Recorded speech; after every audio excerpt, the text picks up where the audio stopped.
Hi everyone, this is Ashley Kester with Fixins, the show that helps you savor while you save.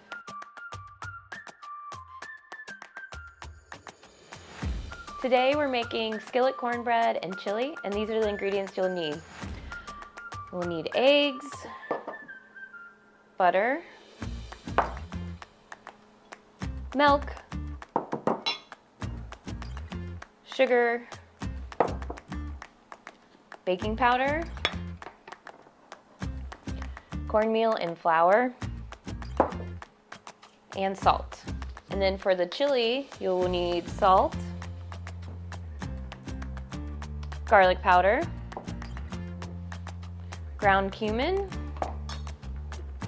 tomato sauce, black beans, red kidney beans,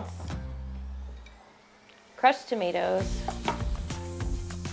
chili powder, onion powder, black pepper, chicken broth, and then your ground beef, sausage, and onion. We're gonna start with skillet cornbread.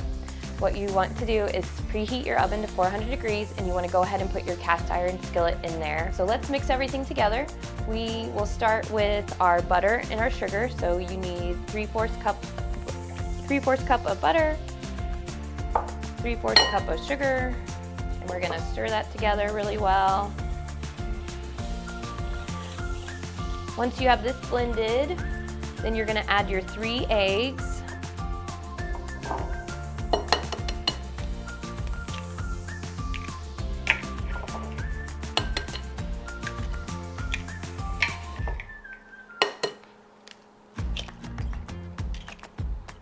And then you will add your milk. And we're gonna mix that all together.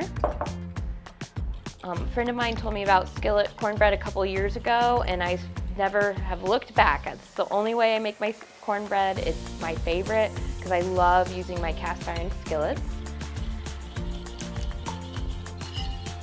Okay, next we're going to combine our dry ingredients. Okay, so we've got our flour and cornmeal, and you're gonna want 2 cups of flour and 1 1/3 cup of cornmeal. So go ahead and dump that in. And then we're gonna add our salt. Here it is.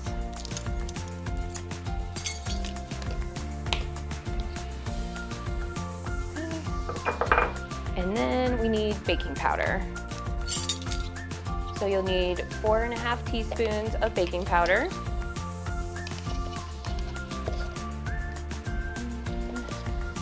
2, 3, 4, and then I kind of eyeball the half. And then you're going to want to mix everything together until it's combined, but you don't want to over stir it. When you're making your skillet cornbread with your chili or any other meal, you want to make sure it's best when it's still warm. So you'll want to wait until about a ½ hour before you want to have dinner for you to get it all mixed together in the oven. And keep stirring.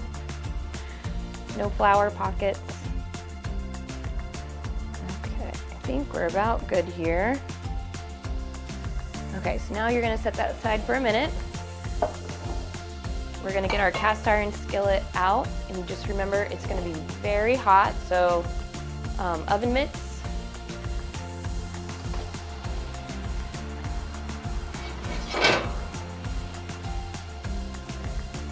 Okay, and then before you dump everything in,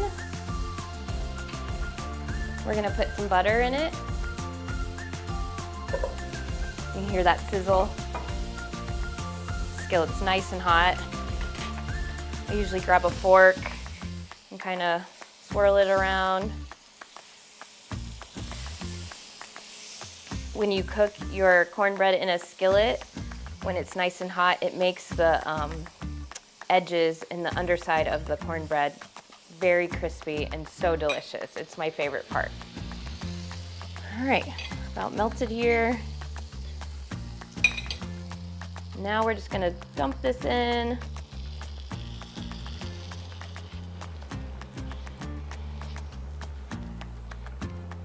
Okay. Okay, gonna scrape it. And then I just kind of move stuff around to even it out a little bit. And then we're all set to put it back in the oven.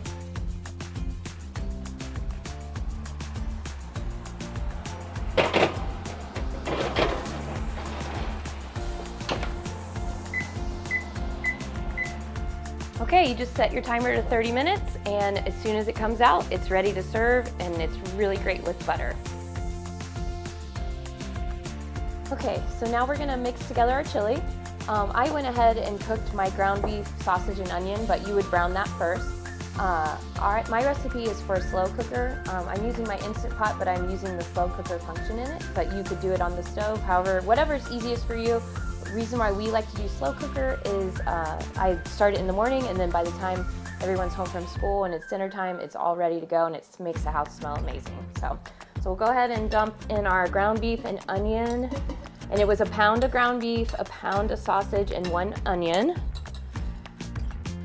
And then we'll do 1 can of dark red kidney beans. I usually drain mine a little bit before, but you don't have to. We're gonna do a can of black beans. And then 8-ounce can of tomato sauce. 28-ounce can of crushed tomatoes. And then around 4 cups of chicken broth or bone broth. We like to make ours at our house. I use rotisserie chicken from Costco and basically get every penny out of the chicken I can, but you can always buy store-bought, whatever is easiest for you. And then we've got all of our spices, so I got everything already in this measuring cup, but you'll need 1 tablespoon of chili powder, 1 teaspoon of cumin, a 1/4 teaspoon of pepper, black pepper, 1/2 teaspoon of onion powder, a 1/4 teaspoon of garlic powder, and a teaspoon of salt. So we're gonna dump that in there, and then I stir everything, give it 1 good stir.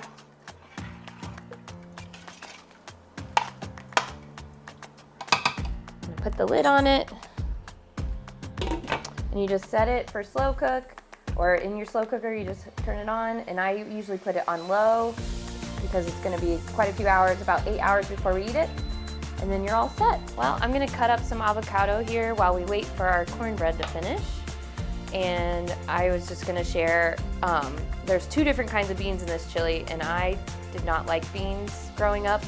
You can ask my father, and I did not like beans when my kids were little, but I did not want them to become bean haters like I was.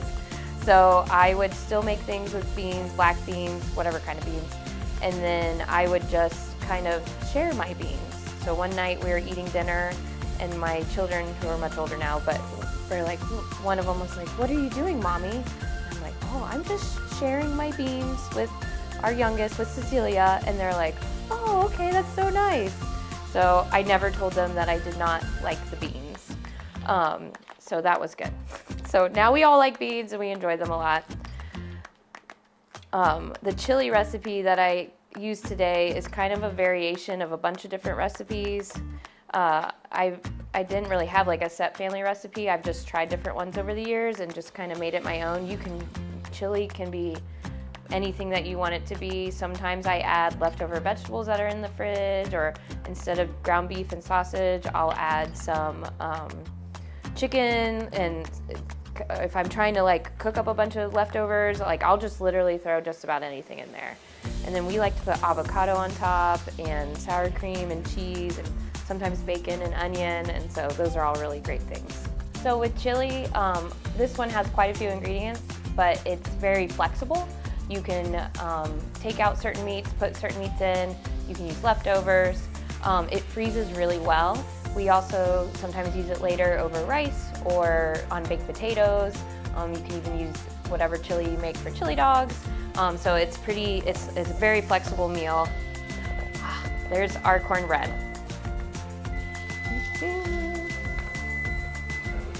Okay, I'm gonna turn the timer off. We're gonna get the cornbread out of the oven now.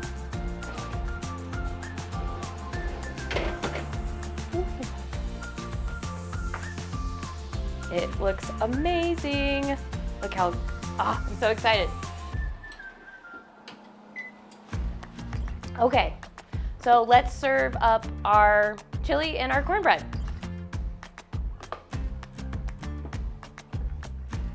So our chili's been cooking all day and it's ready to go. So I usually stir it up a little bit.